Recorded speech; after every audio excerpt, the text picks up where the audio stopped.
জয় মা চামুণ্ডা 11 জুন 2025 বুধবাৰৰ বিষয়ে আমি ৰাশিফল ক'বলৈ ওলাইছো। আজি দিনটোত পূৰ্ণিমা তিথি থাকিব 1:15 দুপৰীয়ালৈকে আৰু তাৰ পিছত পৰিব প্ৰতিপদা তিথি আৰু অসমীয়া হিচাপত এনে ক্যালেন্ডাৰত আপোনালোকে চালে দেখা পাব যে মাহটো এতিয়া বৰ্তমান জেঠ মাহে থাকিব, কিন্তু মানে পক্ষ হিচাপত পক্ষ চেঞ্জ হৈ গৈছে আৰু এতিয়া পক্ষ আপোনাৰ আৰম্ভ হৈছে আহাৰৰ পক্ষ আৰম্ভ হৈ গ'ল। গতিকে এতিয়া মাহ হিচাপত কিন্তু আমি জেঠ মাহ বুলিয়ে ধৰিব লাগিব বা ক্যালেন্ডাৰত আপোনালোকে জেঠ মাহ বুলিয়ে পাব। পূৰ্ণিমা তিথিটো যেহেতু উদয়াটো পাইছে সেইকাৰণে বহুতে আজি দিনটো পূৰ্ণিমাৰ ব্ৰত কৰিব, কাৰণ উদয়াটো সবে মানে বেছিভাগ মানুহে উদয়াটোৰ লগত মিলাই পেলাই ব্ৰত উপবাসবিলাক কৰে। আজি দিনটোত জ্যেষ্ঠা নক্ষত্ৰ থাকিব 8:11 ৰাতিলৈকে আৰু তাৰ পিছত পৰিব মূল নক্ষত্ৰ। আজি দিনটোত কৰণ পৰিব ক্ৰমৰূপে ববকৰণ আৰু বালককৰণ আৰু যোগ পৰিব সাধ্য যোগ। আৰু আজি দিনটোত যিসকল শিশু জন্মগ্ৰহণ কৰিব তেওঁলোকৰ জন্ম ৰাশি বা চন্দ্ৰ ৰাশি হ'ব বৃশ্চিক ৰাশি 8:11 ৰাতিলৈকে আৰু তাৰ পিছত যিসকল জন্মগ্ৰহণ কৰিব তেওঁলোকৰ ধনু ৰাশি পৰিব। মুহূৰ্ত আজি অৱশ্যে নাই দেখুৱা আৰু ৰাহুকালটো 12:20 দুপৰীয়াৰ পৰা 2:05 দুপৰীয়ালৈকে দেখুৱাইছে আৰু দিশুল উত্তৰে দেখুৱাইছে।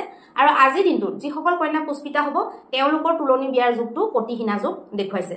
এতিয়া আহকচোন আমি মেষৰ পৰা মীনলৈকে প্ৰত্যেকটো ৰাশিৰে ৰাশিৰ ফল জন্ম ৰাশি বা চন্দ্ৰ ৰাশিৰ আধাৰত নিৰ্ণয় কৰিম। প্ৰথমতে আহকচোন আমি মেষ ৰাশিৰ বিষয়ে আলোচনা কৰিম। মেষ ৰাশিৰ কাৰণে নিজৰ মনৰ ভিতৰত যদি কাৰোবাৰ প্ৰতি যদি বেয়া পোৱা ভাৱনা, কাৰোবাৰ প্ৰতি হিংসা, কাৰোবাৰ প্ৰতি দ্বেষ যদি সোমাই ৰাখিছে তেতিয়াহ'লে সেইবিলাকে আজি আপোনালোকক বহুত বেছি ক্ষতি কৰিব আৰু পিছত আপোনালোকে পস্তাবলগীয়া হ'ব পাৰে। আজি আপোনালোকৰ সহ্য কৰা শক্তিৰ পৰীক্ষা হ'ব, যিমান পাৰে সহ্য কৰিবলৈ ধৈৰ্য ধৰিবলৈ আজি চেষ্টা কৰিব। আজি অকণমান বিবেকেৰে নিজৰ যুদ্ধবিলাক জয় কৰিবলৈ চেষ্টা কৰিব লাগিব। যদি আবেগটো বেছিকৈ আনে তেতিয়াহ'লে আপোনালোকৰ মানে বিভিন্ন ধৰণৰ প্ৰব্লেম আহি যাব পাৰে, কিন্তু বিবেকশীল হৈ যদি আপোনালোকে কাম কৰে তেতিয়াহ'লে সমস্যাবিলাক সোনকালে আপোনালোকৰ নিৰ্মূল হ'ব। আজি আপোনালোকৰ স্বাস্থ্য ক্ষেত্ৰতো বৰ এটা ভাল নাই দেখুওৱা। স্বাস্থ্যক লৈ চিন্তা থাকিব, মাথাৰ বিষ, গা বিষ, জ্বৰ, চৰ্দি বা বিভিন্ন ধৰণৰ তেনেকুৱা আমনিবিলাক ছিজনেবল আপোনালোকক দিব পাৰে স্বাস্থ্যৰ মানে দিশৰ পৰা। ধনৰ দিশটোত মধ্যম দেখুৱাইছে আৰু পৰিবাৰ প্ৰেম এইবিলাকতো আজি আপোনালোকৰ ভাল নহয়। ব্যৱসায় বাণিজ্যৰ ক্ষেত্ৰতো বৰ এটা শুভ বুলি ক'ব নোৱাৰি আৰু বৈবাহিকতো আজি অকণমান টুটু মেমে দেখা গৈছে। কিছুমান সৰু সৰু কথাক লৈ পেলাই আজি কথাবিলাক ধৰক মনত পৰিলে, বহুত দিন ধৰি বস্তুটো দবি আছিলে, মনত পৰা নাছিলে, আজি মনত পৰিলে, তেনেকুৱা আপোনালোকৰ মাজত হ'ব পাৰে আৰু অকণমান আজি অকণমান আবেগিক হৈ যাব পাৰে কোনোবা এজন দুইজনৰ ভিতৰত। গতিকে এইবিলাকত আপোনালোকে চম্ভালিবলৈ এটাই কাম কৰিব যে আপোনালোকে বাণীত সংযম কৰিব আৰু পৰাপক্ষত এইবিলাক বস্তুৰ পৰা আপোনালোকে আঁতৰি থাকিব আৰু ব্যৱসায় বাণিজ্যত বেছিকৈ মন দিবলৈ চেষ্টা কৰিব। আজি আপোনালোকৰ ভাগ্যাংকটো হ'ব 1 নম্বৰ। এতিয়া আহকচোন আমি বৃষ ৰাশিৰ বিষয়ে আলোচনা কৰিম। বৃষ ৰাশিৰ কাৰণে আজি আপোনালোকৰ প্ৰবল আত্মবিশ্বাসে আপোনালোকক জীৱনত আগবাঢ়ি যোৱাত সহায় কৰিব। আত্মবিশ্বাসৰ অবিহনে আজি আপোনালোকৰ কাৰণে কোনো বন্ধু হিচাপে থিয় নিদিয়ে। আপোনালোকৰ আত্মবিশ্বাস, আপোনালোকৰ আত্মবল, আপোনালোকৰ নিজ শক্তি আপোনালোকক সকলো বস্তুৰ প্ৰাপ্তি আজি কৰোৱাব পাৰিব। খালি অকণমান ফ'কাছ দিয়াটো দৰকাৰী হ'ব। নিৱেশ যদি কৰে তেতিয়াহ'লে ভাবি চিন্তি নিৱেশ কৰিব, কাৰণ নিৱেশ আজি নকৰাটো ভাল, তথাপি যদি বহুত জৰুৰী যেন দেখিছে কৰিম বুলি ভাবিছে কৰক, কিন্তু সম্পূৰ্ণ নিজাকে এনালাইচিছ কৰি পেলাই নিজৰ ওপৰত ভৰসা কৰিহে কৰিব। বেলেগে কৈ দিছে বুলি তেনেকুৱাকৈ ঘপকৈ ডিচিশ্যন নল'ব। আজি আপোনালোকৰ স্বাস্থ্যটো ধুনীয়া দেখুৱাইছে, স্বাস্থ্যক লৈ আজি আপোনালোকে চিন্তা কৰিব নালাগে। পৰিবাৰ মধ্যত শান্তি দেখুৱাইছে। প্ৰেমৰ ক্ষেত্ৰত আজি উন্নত দিন, ভ্ৰমণ আদিৰ সংযোগ বনিব পাৰে। ব্যৱসায় ক্ষেত্ৰতো মন মুতাবিক কিছুমান কাম হ'ব, কিছুমান কাম নহ'ব আৰু বৈবাহিক ক্ষেত্ৰত আপোনালোকৰ খুব আজি ভাল ৰিলেশ্যন দুজনৰ মাজত দেখা গৈছে আৰু ইজনে সিজনক সময়ো দিব পাৰিব। আজি আপোনালোকৰ ভাগ্যাংকটো হ'ব 1 নম্বৰ। এতিয়া আহকচোন আমি মিথুন ৰাশিৰ বিষয়ে আলোচনা কৰিম। মিথুন ৰাশিৰ কাৰণে আজি আপোনালোকৰ মানসিক প্ৰেচাৰটো বহুত বাঢ়ি থাকিব পাৰে। কিবা নহয় কিবা কথাক লৈ আপোনালোকে মানসিকভাৱে টেনশ্যনত থাকিব পাৰে। ল'ৰা ছোৱালীৰ কাৰণে হ'ব পাৰে, আপোনালোকৰ নিজৰ ল'ৰা ছোৱালীৰ কাৰণে সেইটো প্ৰব্লেম আপোনালোকে পাব পাৰে বা টেনশ্যন পাই থাকিব পাৰে, বা আপোনালোকে কিছুমান এনেকুৱা কথাত ধৰক লাগি থাকিব পাৰে যিবিলাক নেকি আপোনালোকৰ কাৰণে সহজ নহয়, কিন্তু বেলেগৰ কাৰণে হয়তো বহুত সহজ হৈছে মানি লোৱাটো, বুজি লোৱাটো। তেনেকুৱা কথাও আপোনালোকৰ হ'ব পাৰে। আজি অকণমান হাঁহি থাকিবলৈ চেষ্টা কৰিব, কিছুমান বস্তু লাগি ধৰি নাথাকি পেলাই ফ্লেক্সিবল হ'বলৈ চেষ্টা কৰিব, তেতিয়া আপোনালোকৰ কাৰণে ভাল হ'ব। মাক দেউতাক আদিৰ ক্ষেত্ৰত আজি অকণমান আপোনালোকে কেয়াৰ ল'ব লগা হ'ব পাৰে স্বাস্থ্যৰ দিশত। আৰু ধন বচোৱাক লৈ পেলাই, ধনক লৈ পেলাই কোনোবাই আপোনালোকক নিৰ্দিষ্ট মানে কিবা ভাল উপদেশ এটা দিব পাৰে। মাক দেউতাকৰ ফালৰ পৰাও সেই উপদেশটো আপোনালোকে পাব পাৰে। আজি আপোনালোকৰ স্বাস্থ্য এটা ইমান ভাল নাথাকিব, লগতে ধনৰ দিশো মজবুত নহয়, ধনক লৈ চিন্তা বনি থাকিব আৰু লগতে পৰিবাৰ মধ্যত সামঞ্জস্য আজি ভালকে ৰাখিব পাৰিব। প্ৰেমৰ ক্ষেত্ৰত খুব ভাল দিন দেখুৱাইছে, দুইজনে সমিল মিলেৰে আজি দিনটো পাৰ কৰিব বা ভৱিষ্যতৰ কাৰণে প্লেনিং কৰিব পাৰে। ব্যৱসায় ক্ষেত্ৰত ভাল নাই দেখুওৱা, কিন্তু বৈবাহিক ক্ষেত্ৰত আপোনালোকৰ শান্তিপূৰ্ণ স্থিতি, ইজনে সিজনক ভালকে বুজিব, ইজনে সিজনক সময় দিবলৈ চেষ্টা কৰিব আৰু কি প্ৰব্লেম হৈ আছে সেইবিলাক নিজে ভালকে দুইজনে মিলি পেলাই সলিউশ্যন কৰিবলৈ চেষ্টা কৰিব। আজি আপোনালোকৰ ভাগ্যাংকটো হ'ব 8 নম্বৰ। এতিয়া আহকচোন আমি কৰ্কট ৰাশিৰ বিষয়ে আলোচনা কৰিম। কৰ্কট ৰাশিৰ কাৰণে জ্বলা মছলা ভজা পুৰা এনেকুৱা বস্তুবিলাক যিমান পাৰে কম খাব পনীয়া বস্তু যেনে ধৰক দৈ হৈ গ'ল পানী হৈ গ'ল বা নেমু পানী হৈ গ'ল জুচ যিবিলাক অলপ ভাল কোৱালিটিৰ জুচ তেনেকুৱা বস্তুবিলাক আপোনালোকে বেছিকৈ খাওক ফল মূলবিলাক পাৰিলে বেছিকৈ খাওক আৰু যিমান পাৰে খাদ্যটো কৰিবলৈ যাতে অসুবিধা নহয় তেনেকৈ খাদ্য গ্ৰহণ কৰিলে ভাল হ'ব স্বাস্থ্যৰ ক্ষেত্ৰত বিশেষ চিন্তা আপোনালোকৰ নাই দেখুওৱা মধ্যমীয়াকৈ পাৰ হ'ব ধনৰ দিশটো অত্যন্ত মজবুত প্ৰেমৰ ক্ষেত্ৰত ক্লেশ কাজিয়া দেখা গৈছে আৰু পৰিবাৰ মধ্যতো বৰ এটা শান্তিপূৰ্ণ স্থিতি বনি নাথাকিব পাৰে ব্যৱসায় বাণিজ্যত বিশেষ লাভ আজি নাই দেখুওৱা আৰু বৈবাহিক জীৱনৰ ক্ষেত্ৰতো কিছুমান এনেকুৱা কাম আপোনালোকে হয়তো কৰিলে যিটো নেকি আপোনালোকৰ সংগীজনে ভাল নাপায় সেইটোকে গম পাই পেলাই আপোনালোকৰ বিবাদ আৰম্ভ হ'ব পাৰে আৰু এই বিবাদত আপোনালোকে যিমান পাৰে আত্মসংযম কৰিব নিজৰ বাণীত সংযম কৰিব তেতিয়া আপোনালোকৰ কাৰণে ভাল হ'ব আজি আপোনালোকৰ ভাগ্যাংকটো হ'ব 2 নম্বৰ এতিয়া আহকচোন আমি সিংহ ৰাশিৰ বিষয়ে আলোচনা কৰিম সিংহ ৰাশিৰ কাৰণে আপোনালোকে নিজৰ কাম কাজবিলাক সোনকালে শেষ কৰিবলৈ চাব কাম কাজবিলাকত মন দিব কিছুমান কামৰ লগত জড়িত সমস্যাই আজি আপোনালোকক আমনি কৰিব পাৰে সেইবিলাক সমস্যাৰ সলিউশন বিচাৰিবলৈ আপোনালোকে বহুত বেছি মাথা ঘমাবলগীয়া হ'ব পাৰে দৃষ্টিকোণৰ ফালৰ পৰা আজি দিনটো আপোনালোকৰ মধ্যম যাব লগতে আজি ধন লাভৰ সম্ভাৱনাও বনিছে নবনা নহয় যদি প্ৰাপ্তি হ'ব লগা আছে মানে কৰবাৰ পৰা পায় আপোনালোকে তেনেকুৱা স্থিতিত আপোনালোকৰ ধন লাভ হ'ব পাৰে আজি ৰোমাঞ্চৰ ক্ষেত্ৰত খুব ভাল দেখুৱাইছে নতুন কোনোবা মানে ধৰক আগৰে প্ৰেমিক বহু দিনৰ পৰা আপোনালোকে লগ কৰিবলৈ বিচাৰিছিলে বা কণ্টেক্ট কৰিবলৈ বিচাৰিছিলে কিন্তু লগ পোৱা নাছিলে কণ্টেক্ট নম্বৰ নাছিলে আজি আপোনালোকে মুখামুখি হ'ব পাৰে বা লগ পাব পাৰে তাকে লৈ আপোনালোকে ফূৰ্তিত আজি মতলীয়া হ'ব পাৰে সেই ক্ষণখিনিৰ কাৰণে বা পুৰণা বন্ধুকো আপোনালোকে লগ পাব পাৰে স্বাস্থ্যৰ ক্ষেত্ৰত খুব ধুনীয়া দেখুৱাইছে ধনৰ দিশটো আজি ঠিকে থাকিব মধ্যম থাকিব কিন্তু বহুত ডাঙৰ ডিচিশ্যন লোৱাৰ আগতে অকণমান মানে নিজে চালি জাৰি চাই ল'ব লোকৰ ওপৰত ভৰসা নকৰিব পৰিবাৰ মধ্যত বৰ এটা বিশেষ শুভ বুলি ক'ব পৰা নাযাব প্ৰেমৰ ক্ষেত্ৰত আপোনালোকৰ ভাল দেখুৱাইছে ফিউচাৰ প্লেনিং আপোনালোকে কৰিব পাৰে ইজনে সিজনক সম্পূৰ্ণ ছাপৰ্ট দিব পঢ়া শুনা আদিৰ খুব কেয়াৰ লোৱা যেন দেখা গৈছে ব্যৱসায় বাণিজ্যৰ ক্ষেত্ৰত বৰ এটা ফ'কাছ নাই দেখুওৱা ভাল নাই দেখুওৱা ব্যৱসায়ত আপোনালোকৰ লছ হোৱাৰ সম্ভাৱনা দেখুৱাইছে বৈবাহিক ক্ষেত্ৰত কিন্তু ইজনে সিজনৰ দুখটো বুজি পাব সমস্যাটো অনুভৱ কৰিব পাৰিব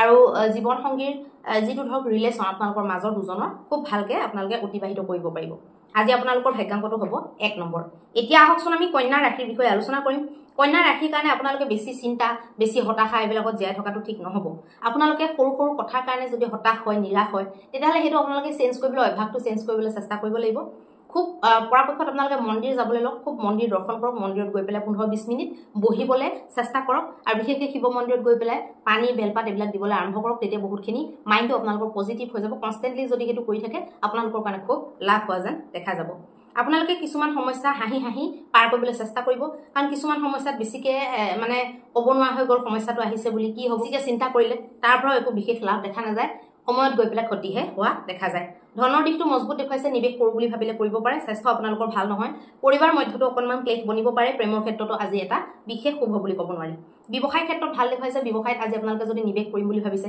নতুন যদি কিবা আইডিয়া এপ্লাই কৰিম বুলি ভাবিছে কৰিব পাৰে বা আলোচনা চক্ৰত যদি বহিম বুলি ভাবিছে বহিব পাৰে বৈবাহিক জীৱনৰ ক্ষেত্ৰত বৰ এটা সুখ যেন দেখুওৱা নাই আৰু কিছুমান পইচা পাতিৰ প্ৰব্লেমৰ কাৰণে ফাইনেন্সিয়েল কিছুমান ৰিলেটেড প্ৰব্লেমৰ কাৰণে আপোনালোকৰ মাজত প্ৰব্লেম হ'ব পাৰে আজি আপোনালোকৰ ভাগ্যাংকটো হ'ব 8 নম্বৰ এতিয়া আহকচোন আমি তুলা ৰাশিৰ বিষয়ে আলোচনা কৰিম তুলা ৰাশিৰ কাৰণে আজি আপোনালোকৰ তুলা ৰাশিৰ মানুহবিলাকে আজি এনেকুৱা অনুভৱ কৰিব পাৰে যে আশে পাশে থকা মানুহবিলাকে আপোনালোকৰ সাৰাউণ্ডিঙত থকা মানুহবিলাকে আপোনাৰ পৰা বেছি কিবা কিবি মানে ডিমাণ্ড কৰা যেন আপোনালোকে অনুভৱ কৰিব আৰু এনেকৈ কথা দিব যিমানখিনিলৈকে আপুনি মানুহৰ কাৰণে কৰিব পাৰে যিটো নেকি আপুনি কৰিব নোৱাৰে সেইটোত এনে কথা দি পেলাই আপোনালোকে নিজৰ ইমেজটো বেয়া নকৰাটো ভাল হ'ব আজি আপোনালোকে অকণমান মানসিকভাৱে শান্ত থাকিবলৈ চেষ্টা কৰিব স্বাস্থ্য আপোনালোকৰ বৰ এটা ভাল নাই দেখুওৱা ধনৰ দিশটো আপোনালোকৰ কাৰণে মধ্যম এটা বিশেষ ভাল বুলিও ক'ব নোৱাৰি পৰিবাৰ ক্ষেত্ৰত ক্লেশ বনিব পাৰে প্ৰেমৰ ক্ষেত্ৰতো বৰ এটা অশুভ স্থিতি দেখুৱাব পাৰে আজি আপোনালোকৰ ব্যৱসায় বাণিজ্যৰ ক্ষেত্ৰতো লছ হোৱাৰ সম্ভাৱনা দেখা গৈছে আৰু বৈবাহিক জীৱনতো আজি বিশেষ মধুৰতা নাই দেখুওৱা আজি আপোনালোকৰ ভাগ্যাংকটো হ'ব 1 নম্বৰ এতিয়া আহকচোন আমি বৃশ্চিক ৰাশিৰ বিষয়ে আলোচনা কৰিম বৃশ্চিক ৰাশিৰ কাৰণে নিজৰ জীৱনটো চোৱাৰ দৃষ্টিকোণটো কেতিয়াবা মানুহৰ বদলি কৰিবলগীয়া হয় কেতিয়াবা দৃষ্টিকোণটো বদলাই চোৱাৰ পিছতে বস্তুবিলাক সহজ হৈ পৰে গতিকে সেই বস্তুটো আপোনালোকে অনুভৱ কৰিব আৰু কৰিবলৈ চাব লগতে আপোনালোকে পইচা প্ৰাপ্তিও কৰিব পাৰিব আৰু পইচাই আপোনালোকক মনত শান্তিও দিব ধনৰ দিশ মজবুত দেখুৱাইছে আৰু আজি আপোনালোকৰ স্বাস্থ্য ক্ষেত্ৰত বৰ অসুবিধাজনক কিবা আপোনালোকে স্বাস্থ্যত অনুভৱ কৰিব পাৰে পৰিবাৰ মধ্যত শান্তি নাই দেখুওৱা প্ৰেমৰ ক্ষেত্ৰত উৎকৃষ্ট দিন দেখুৱাইছে আজি ভ্ৰমণ আদিত যাব পাৰে ব্যৱসায় বাণিজ্যৰ ক্ষেত্ৰতো মধ্যম স্থিতি দেখুৱাইছে আৰু বৈবাহিক জীৱনৰ বৈবাহিকত এনেকুৱা হ'ব পাৰে এজনে ধৰক আজি ৰোমান্টিক হৈছে বা এজনে কিছুমান আগৰ কথা উলিয়াবলৈ বিচাৰিছে বিচাৰিছে বা অকণমান টাইম স্পেণ্ড কৰিবলৈ বিচাৰিছে, কিন্তু আনজনে সেইটো বিচৰা নাই, আনজনৰ বেলেগ কিবা কাম কাজতহে ফ'কাছটো বনি আছে। তেনেকুৱা আজি আপোনালোকৰ হ'ব পাৰে, আৰু তাৰ কাৰণে সৰু সুৰা অকণমান মন বেয়া হোৱা, সৰু সুৰা বিবাদ হোৱাও হ'ব পাৰে। আজি আপোনালোকৰ ভাগ্যাংকটো হ'ব 3 নম্বৰ। এতিয়া আহকচোন আমি ধনু ৰাশিৰ বিষয়ে আলোচনা কৰিম। ধনু ৰাশিৰ কাৰণে আজি আপোনালোকৰ এলাহ লাগিব পাৰে। এলাহে আপোনালোকৰ জীৱন উৰ্জাটো বহুতখিনি টানি ল'ব পাৰে আৰু বহুতখিনি দৰকাৰী কাম আপোনালোকৰ নহ'ব পাৰে। গাটো মনটো আজি আপোনালোকৰ ভাল লাগি নাথাকিব। ধনৰ দিশত যদি প্ৰাপ্তি কৰিব লগা আছে, ক'ৰবাৰ পৰা যদি ধন পায় আপোনালোকে, তেতিয়াহ'লে নিশ্চিত ৰূপে পাব পাৰিব।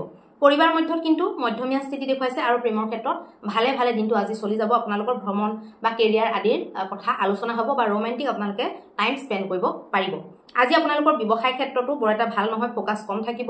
ব্যৱসায়ত আপোনালোকৰ কিবা যেন আপোনালোকে সলনি কৰিম নেকি, কিবা আৰু এড কৰিম নেকি, এনেকুৱা কথাবিলাকত বেছিকৈ মাথা ঘুমাই থাকিব পাৰে। আজি আপোনালোকৰ বৈবাহিক জীৱনৰ ক্ষেত্ৰতো খুব ভাল দিন দেখুৱাইছে। ইজনে সিজনক সম্পূৰ্ণৰূপে বুজি উঠিব পাৰিব, আৰু কিছুমান বিশেষ টপিক আজি আপোনালোকে আলোচনা কৰিব পাৰে। আজি আপোনালোকৰ ভাগ্যাংকটো হ'ব 9 নম্বৰ। এতিয়া আহকচোন আমি মকৰ ৰাশিৰ বিষয়ে আলোচনা কৰিম। জ্বলা মছলা তেল বেছিকৈ দিয়া খানা নাখাব, সেইবিলাক বেছিকৈ খালে গৰমত এনেও বেয়া, আৰু আপোনালোকৰ কাৰণে আজি বিশেষ বেয়া দেখুৱাইছে। যিমান পাৰে সাত্বিক খাদ্য খাবলৈ চেষ্টা কৰক, তেল জ্বলা মছলা কম থকা খাদ্য, আৰু নৰ্মেল যিটো ধৰক তেল দি পেলাই বনাই আমাৰ ঘৰত চব্জি ভাজি, সেইবিলাক আপোনালোকে পাৰিব, কিন্তু অতিৰিক্ত তেল দিয়া, অতিৰিক্ত মছলা দিয়া, ঘৰত ধৰক ইমান বেছিকৈ মছলাবিলাক দিয়া নহয়, খুন্দা পিছা মছলাবিলাক বেছিকৈ ব্যৱহাৰ কৰা হয়। গতিকে তেনেকুৱা খানা আপোনালোকে খাব, আমনি নহয়। ৰেড চিলি পাউডাৰ চাউডাৰ এইবিলাক আপোনালোকে নেখোৱাটো ভাল হ'ব। আজি আপোনালোকৰ স্বাস্থ্যৰ দিশটো যিহেতু ভাল নহয়, কেয়াৰ ভালকৈ ল'ব। সম্পত্তিৰ ক্ষেত্ৰত, সা সম্পত্তি, ধন সম্পত্তিৰ ক্ষেত্ৰত, ধনৰ ক্ষেত্ৰত কিছুমান সৰু সুৰা যদিও বা ভুল এইকেইদিনত আপোনালোকে কৰি আছে, আজি শুধৰণি হ'ব। আজি আপোনালোকৰ ধনৰ স্থিতি ভাল দেখুৱাইছে। পৰিবাৰ মধ্যতো শান্তি থাকিব। লগতে প্ৰেমৰ ক্ষেত্ৰত আপোনালোকৰ আজি ভ্ৰমণ কৰা, অকণমান হাৱা খাবলৈ যাম বুলি আপোনালোকে ওলাই যাব পাৰে, ৰেষ্টুৰেণ্টত গৈ কিবা এটা খাব পাৰে, তেনেকুৱা সৰু সৰু মুহূৰ্তবিলাক আপোনালোকে অতিবাহিত কৰিব পাৰিব। ব্যৱসায় বাণিজ্যৰ ক্ষেত্ৰত আজি যদি ফ'কাছটো দিয়ে, বিশেষ লাভ আপোনালোকৰ কাৰণে দেখা যাব পাৰে। বৈবাহিক সম্পৰ্কৰ ক্ষেত্ৰত কিন্তু আজি আপোনালোকে ইজনে সিজনক সময় দিব নোৱাৰিব পাৰে, বা বিচৰা মানুহ বা ঘৰৰ কোনোবা সদস্যৰ কাৰণে, তেওঁলোকৰ কিবা কথাৰ কাৰণে আজি আপোনালোকৰ মাজত প্ৰব্লেম আহি পৰিব পাৰে। আজি আপোনালোকৰ ভাগ্যাংকটো হ'ব 9 নম্বৰ। এতিয়া আহকচোন আমি কুম্ভ ৰাশিৰ বিষয়ে আলোচনা কৰিম। কুম্ভ ৰাশিৰ কাৰণে আজি আপোনালোকৰ বেমাৰ যদি কিবা হৈ আছিলে, কিবা যদি বিষ কোব এনেকুৱা প্ৰব্লেম যদি চলি আছিলে, তেতিয়াহ'লে সোনকালে আপোনালোকৰ ভাল হোৱাৰ সম্ভাৱনা দেখা গ'ল। শহুৰৰ শহুৰৰ ফালৰ পৰা আপোনালোকে ধন প্ৰাপ্তি কৰিব পাৰে, মানে নিজৰ চচুৰালৰ ফালৰ পৰা যিসকল বিবাহিতা তেওঁলোকে ঘৰৰ পৰা আপোনালোকে ধন প্ৰাপ্তি কৰাৰ সংযোগ বনিছে। ধন যদি ক'ৰবাত নিৱেশো কৰে, আজি ভালে ভালে যাব, ইমান চিন্তা কৰিবলগীয়া নাই। স্বাস্থ্য ক্ষেত্ৰতো আজি উন্নত মানদণ্ড দেখুৱাইছে। পৰিবাৰ মধ্যত বৰ এটা শান্তি নাই দেখুওৱা। প্ৰেমৰ ক্ষেত্ৰতো বৰ এটা শুভ পৰিণাম আজি ক'ব নোৱাৰি। ব্যৱসায় ক্ষেত্ৰত আপোনালোকে ব্যৱসায় ক্ষেত্ৰত ফ'কাছ দিব লাগে। ব্যৱসায়ত কি হৈছে কি নাই ভালকৈ হিচাপ কিতাপবোৰ কৰি চাব লাগে। আজি লছ হোৱাৰ সম্ভাৱনা দেখুৱাইছে। আৰু বৈবাহিক জীৱনৰ ক্ষেত্ৰতো কিছুমান কনক্লুজন নোলোৱাৰ কাৰণে, কিছুমান কথাৰ উত্তৰ আপোনালোকে দিব নোৱাৰাৰ কাৰণে পাৰ্টনাৰে আপোনালোকক বেয়া পাব পাৰে। আজি আপোনালোকতো হ'ব 7 নম্বৰ। এতিয়া আহকচোন আমি মীন ৰাশিৰ বিষয়ে আলোচনা কৰিম। মীন ৰাশিৰ কাৰণে আজি আপোনালোকৰ শৰীৰটো বৰ ভাগৰুৱা যেন অনুভৱ কৰিব পাৰে। ভাগৰটো কমাবলৈ আপোনালোকে মানে যিমানখিনি আপোনালোকক লাগে, যিমানখিনি দৰকাৰ, তেনেকুৱা ধৰণকে আপোনালোকে বিশ্ৰাম কৰাটো দৰকাৰ, ৰেষ্ট কৰাটো দৰকাৰ, শৰীৰৰ ভাগৰটো পলোৱাটো দৰকাৰ। স্বাস্থ্য আজি বৰ এটা ভাল নাই দেখুওৱা। ধনৰ স্থিতি আৰু পৰিবাৰৰ মধ্যত আপোনালোকৰ ঠিকেই দেখুৱাইছে। বাকী প্ৰেম হওক, আপোনাৰ বৈবাহিক হওক বা বিজনেছৰ ক্ষেত্ৰত হওক, আপোনালোকৰ বিশেষ ভাল নাই দেখুওৱা। পইচা পাতি নিৱেশ নকৰিব। বিবাহৰ ক্ষেত্ৰত বাণিজ্য সংযম আপোনালোকে ৰাখিব লাগিব। আজি আপোনালোকৰ ভাগ্যাংকটো হ'ব 5 নম্বৰ। এতিয়া আহকচোন আমি এনেকুৱা এটা সূত্ৰ বা এনেকুৱা এটা তথ্য আমি আলোচনা কৰোঁ, যিটো নেকি জন্মকুষ্ঠিৰ লগত, জ্যোতিষাস্ত্ৰৰ লগত বা ধৰ্ম আধ্যাত্মৰ লগত জড়িত। যদি জাতকজনৰ বা জাতিকাগৰাকীৰ জন্মতে যদি বিষম ৰাশিত যদি চন্দ্ৰমা আছে, বিষম ৰাশিত চন্দ্ৰমা থাকোঁতে আৰু চন্দ্ৰমাৰ ওপৰত যদি পাপক গ্ৰহৰ যদি দৃষ্টি পৰি আছে, যেনে ধৰক শনিৰ দৃষ্টি, মঙ্গলৰ দৃষ্টি, ৰাহুৰ দৃষ্টি বা কেতুৰ দৃষ্টি বা ৰবিৰ দৃষ্টি আদি যদি পৰি আছে, তেতিয়াহ'লে চন্দ্ৰমা যদি বিষম ৰাশিত আছে, তেনেকুৱা অৱস্থাত মাকে, জাতকজনৰ মাকে জাতকজনৰ মানে গৰ্ভত হোৱাৰ পিছৰে পৰা কষ্ট পাবলৈ ধৰে, আৰু যেতিয়া শিশুটো জন্ম হৈ যায় তাৰ পিছতো কষ্ট পাবলৈ ধৰে, আৰু ৰোগেৰে তেওঁলোকক মানে মাতৃগৰাকীক ৰোগেৰে ঘেৰি ধৰিব পাৰে বা মাতৃগৰাকী মানে ৰোগীয়া হৈ যাব পাৰে। এই বস্তুটো আপোনালোকে চাব লাগে, আৰু এইটো উচিত প্ৰতিকাৰ লোৱাটো অত্যন্ত বেছি দৰকাৰী হ'ব। আজি আপোনালোকক মহা উপায়টো মই দি দিওঁ। আজি মহা উপায়ত আপোনালোকে ঘৰত যদি যিকোনো ভগৱতীৰ ৰূপৰ যদি পূজা কৰে, তাত আপোনালোকে অকণমান মাখানাৰ ক্ষীৰ বা নৰ্মেল আপোনালোকে চাউলৰ ক্ষীৰ বনাই পেলাই অৰ্পণ কৰক। নহ'লে ঘৰতে গাখীৰ এনেকৈ ঘন কৰি পেলাই তাত চেনি ঘুটি পেলাই গাখীৰখিনি ডাঠ কৰি এনেকুৱা মলাই নিচিনা আপোনালোকে যদি বনায়, তেনেকুৱাও আপোনালোকে বনাব পাৰে। বনাই পেলাই আপোনালোকে দেৱীক ভোগ লগাব লাগে, আৰু যাৰ ঘৰত শিৱলিংগ ৰখা আছে শিৱলিংগত আপোনালোকে ভোগ লগাব লাগে। ভোগ প্ৰসাদ আগবঢ়াই দি পেলাই আপোনালোকে এগছ ঘিউৰ চাকি দিব, আৰু গণেশ বাবাক আপোনালোকে 11ডাল দুবৰি অৰ্পণ কৰিব। ঘৰতে কৰিলেও হ'ব উপায়টো। আজি ৰাতিপুৱা 10টা বজাৰ আগত যদি আপোনালোকে কৰি দিব পাৰে, অত্যন্ত শুভ ফল লাভ কৰিব পাৰিব। ধন্যবাদ।